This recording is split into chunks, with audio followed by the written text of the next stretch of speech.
Assalamu alaikum everyone. Have you ever found yourself wondering whether you should say JAZAAKALLAAHU KHAYRAN or jazaakumallaahu khayran? Or is it even correct to say this to a sister in the first place?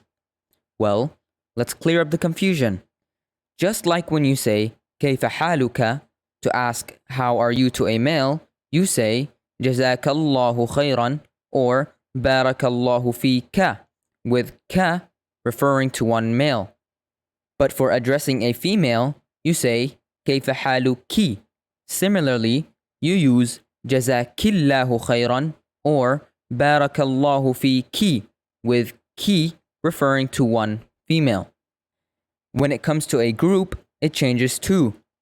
For a masculine plural or a mixed group with at least one male, you say jazaakumallaahu khayran or barakallahu fikum with kum referring to male plural.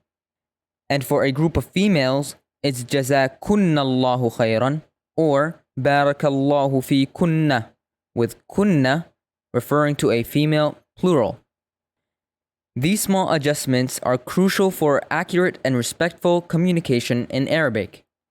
We learn this and so much more in detail in our One Way to Learn Arabic A2 level. Join us and take your Arabic skills to the next level, inshallah.